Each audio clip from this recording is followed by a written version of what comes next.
Well, it's not easy to stand alone against the ridicule of others.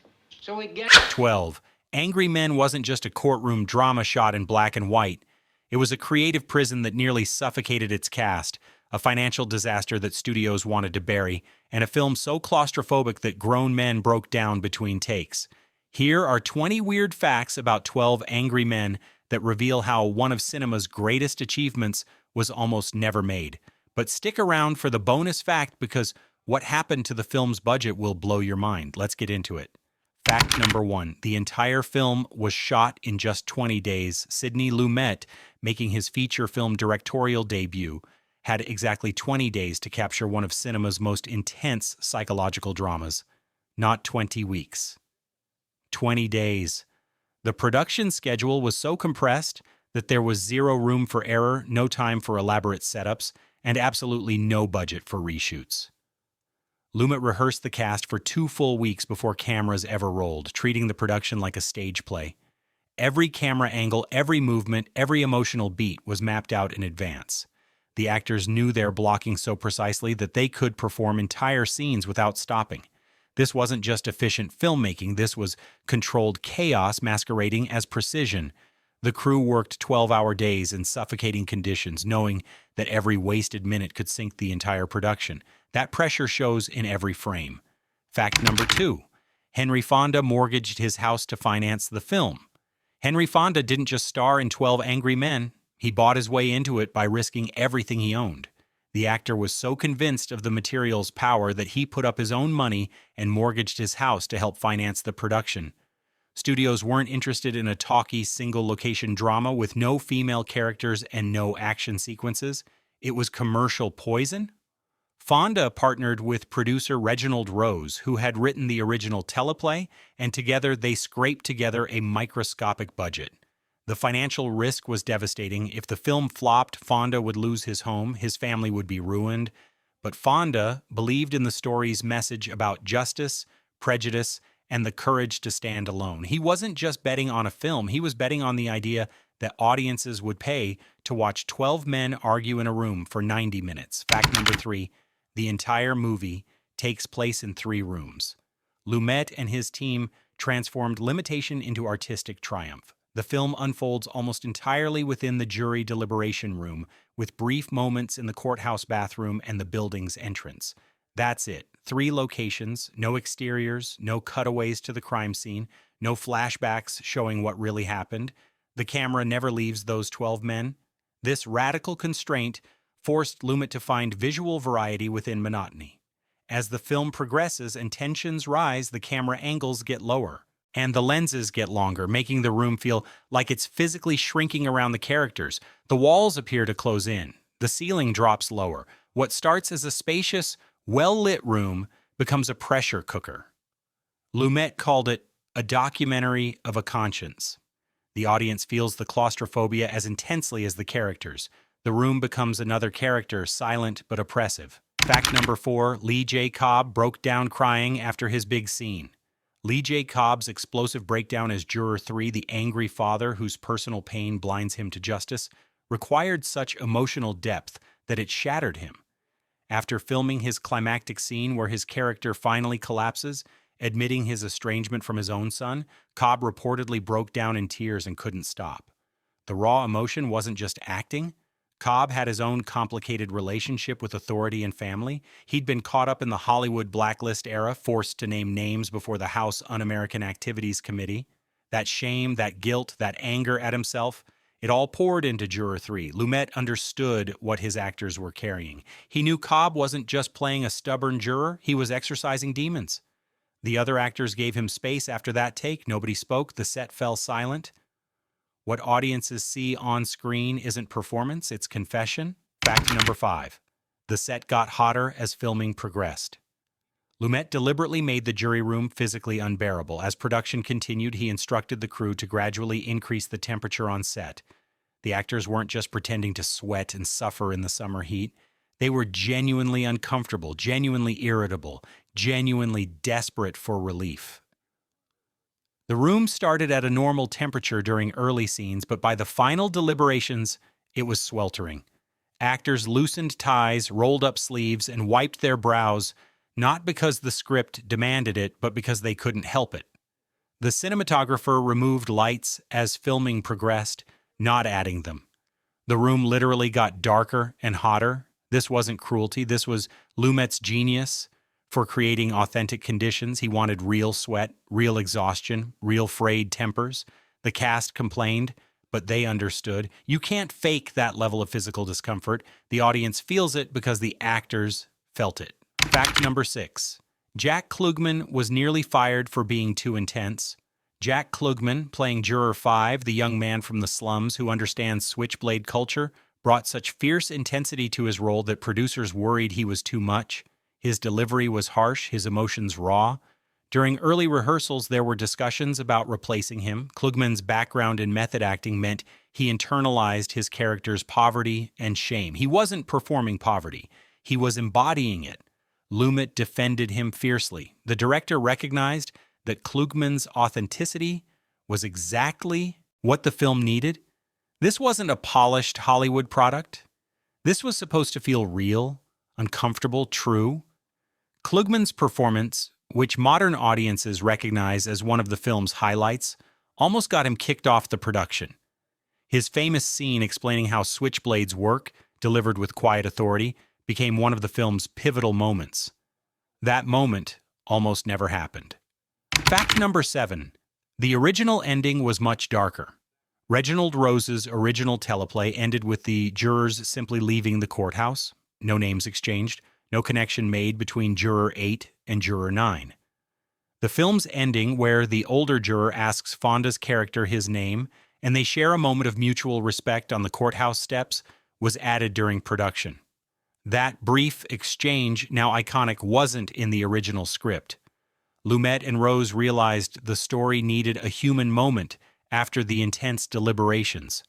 The audience needed release, needed to see that these men, despite their conflicts, recognized each other's humanity. That final scene, shot in natural light on actual courthouse steps, provides the only moment of genuine warmth in the entire film. It's brief, understated, and absolutely essential. Without it, the film would have ended on a note of exhaustion rather than quiet hope. That last-minute addition changed everything about how audiences processed the story. Fact number 8. Ed Begley wasn't the first choice for Juror 10. The role of Juror 10, the bigoted garage owner whose racism explodes in the film's most uncomfortable scene, was offered to multiple actors who turned it down. Nobody wanted to play someone so openly prejudiced. The role was too ugly, too revealing of American racism, too risky for an actor's public image.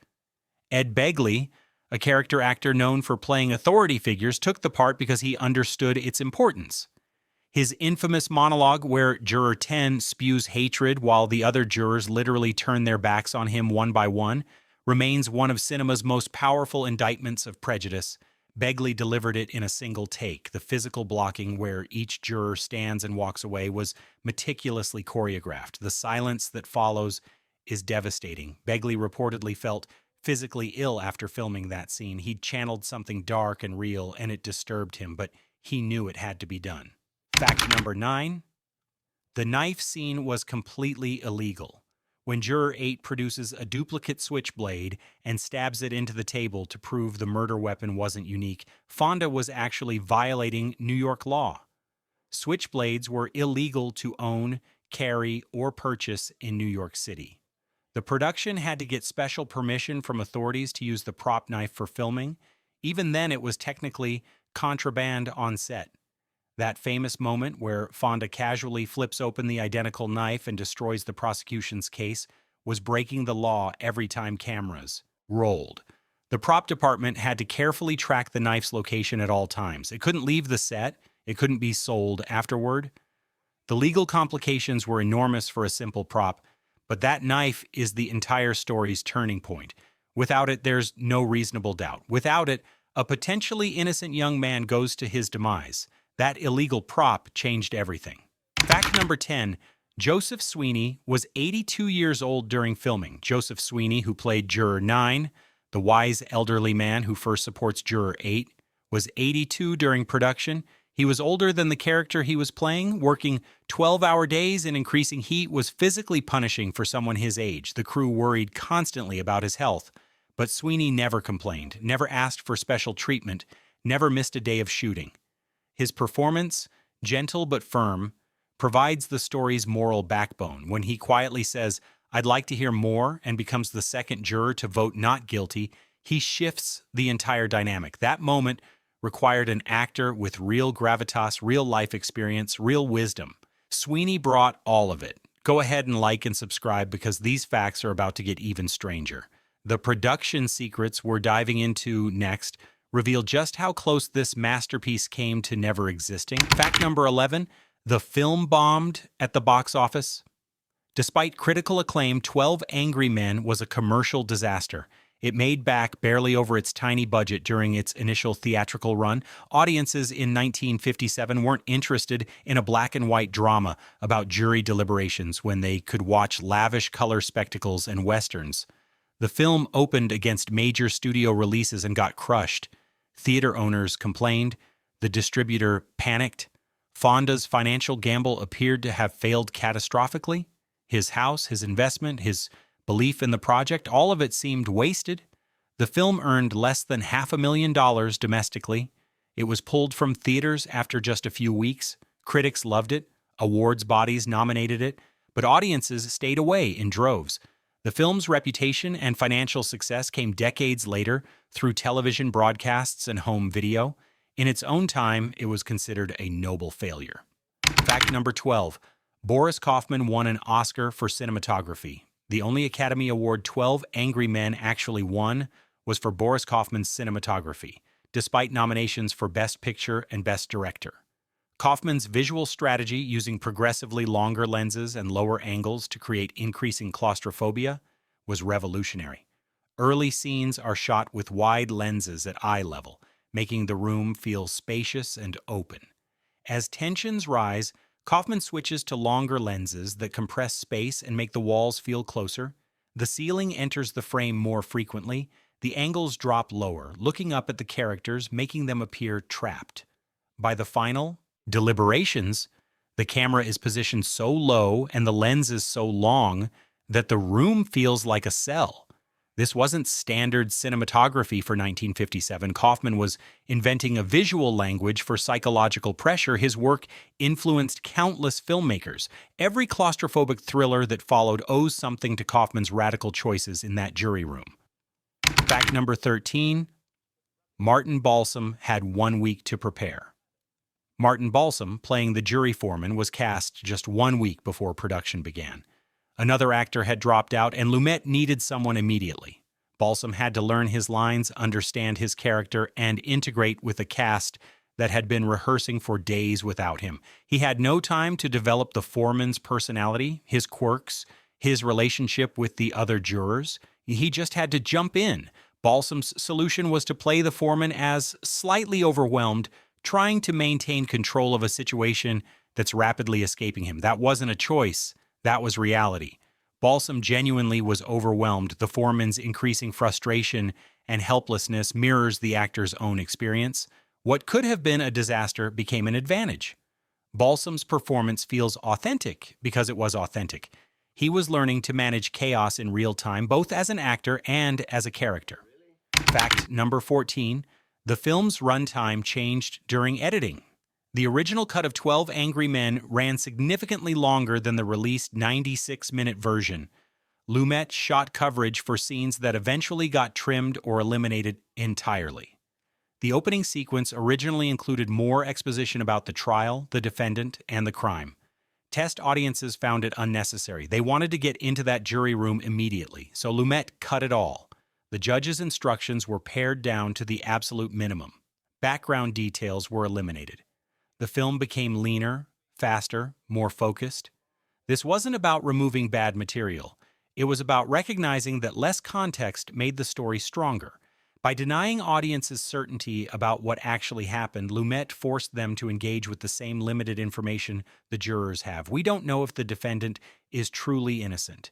We only know there's reasonable doubt. That ambiguity makes everything more powerful. Fact number 15, E.G. Marshall refused to break character between takes. E.G. Marshall, playing Juror 4, the rational stockbroker who bases everything on logic, maintained his character's stiff formality even when cameras weren't rolling. Between takes, while other actors joked and relaxed, Marshall stayed in character. He kept his physical posture rigid, his expression neutral, his tone clipped. This wasn't method acting pretension. Marshall understood that his character's eventual transformation, when he admits his assumption about the witness was wrong, only works if he's been absolutely consistent throughout. You have to believe this man is incapable of error to appreciate his humility when he admits a mistake. Marshall's commitment influenced the other actors. His seriousness raised everyone's game. When Juror 4 finally changes his vote, it carries enormous weight because Marshall never wavered in his portrayal of certainty. That dedication to consistency created one of the film's most satisfying moments. Fact number 16, the bathroom scene was added after principal photography. The brief scene where several jurors wash their hands and make small talk in the courthouse bathroom wasn't in the original shooting script. Lumet realized during editing that the film needed a release valve, a moment where the audience could breathe before returning to the deliberation room's intensity. They brought several actors back for a pickup day and shot the bathroom sequence. It lasts less than 2 minutes but provides crucial pacing. The casual conversation, the mundane activity of washing hands, the brief escape from confrontation, all of it gives audiences a moment to reset before the next wave of tension. That pickup day cost money the production barely had, but Lumet insisted. He understood rhythm and pacing instinctively. Without that bathroom scene, the film's intensity would become numbing. With it, the story breathes. Fact number 17, Jack Warden's baseball obsession wasn't scripted. Jack Warden, playing Juror 7, the gum-chewing advertising man desperate to get to a baseball game, improvised much of his character's sports obsession. The script indicated the character was impatient and wanted to leave, but Warden created the specific fixation on baseball tickets and the big game he's missing. Lumet encouraged this kind of character development. He wanted each juror to feel like a complete person with a life outside that room. Warden's improvisations, checking his watch constantly, talking about the Yankees, complaining about missing the first pitch, they all made Juror 7 feel real. His casual cruelty, voting guilty just to end deliberations faster, becomes more offensive because we see exactly what he values more than justice: a baseball game, entertainment, his own comfort. Warden turned a potentially one-dimensional character into someone audiences genuinely dislike, which makes his eventual serious engagement with the case more meaningful. Fact number 18. Sidney Lumet's father was a famous actor who hated the project. Baruch Lumet, Sidney's father and a respected Yiddish theater actor, thought his son was insane to take on 12 Angry Men as his first feature film. He told Sidney it was career destruction. A single location, no action, no romance, no color, all dialogue. It violated every rule of commercial filmmaking. Their arguments became legendary on set. Baruch would visit and openly criticize his son's choices. Other crew members witnessed their fights. Sidney, under enormous pressure already, had to defend his vision against his own father's disapproval.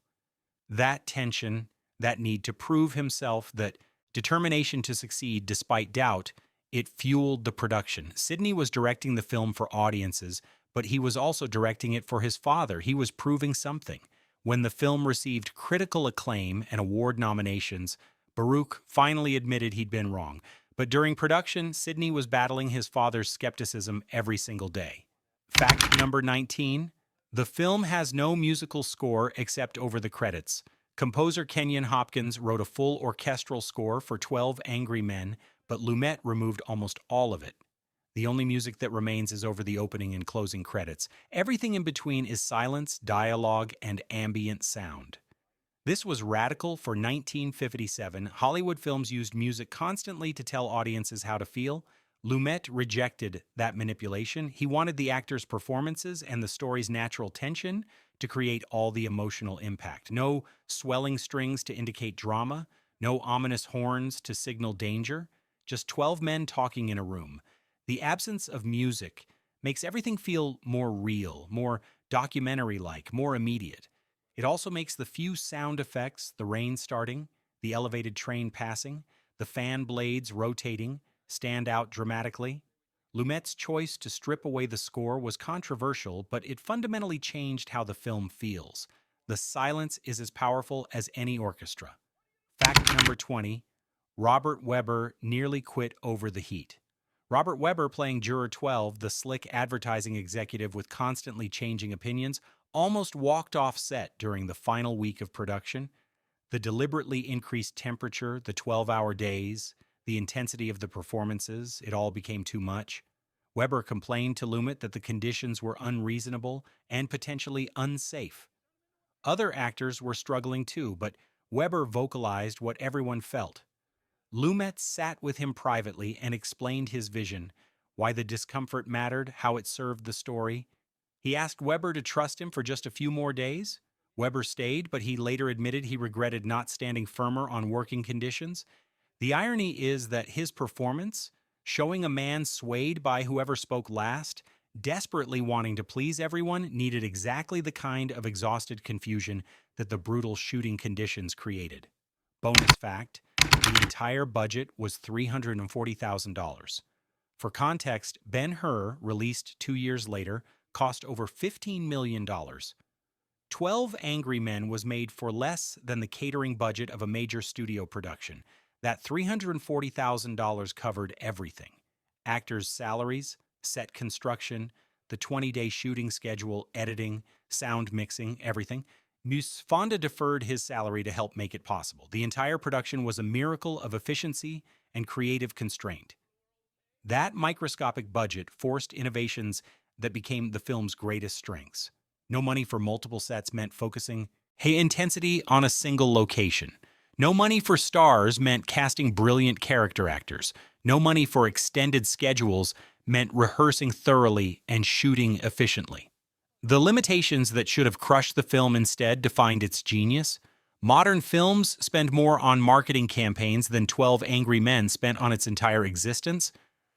The film that Hollywood thought would disappear became one of cinema's most studied and celebrated works. What seemed like career-ending for everyone involved became career-defining. That jury room, that oppressive heat, those 12 angry men, they created something that transcends their era and speaks to fundamental questions about justice, prejudice, and courage that remain urgent today. So drop a comment below telling us which fact shocked you most, and remember, sometimes standing alone against the crowd isn't just brave, it's necessary. Now get out of here, the verdict's in.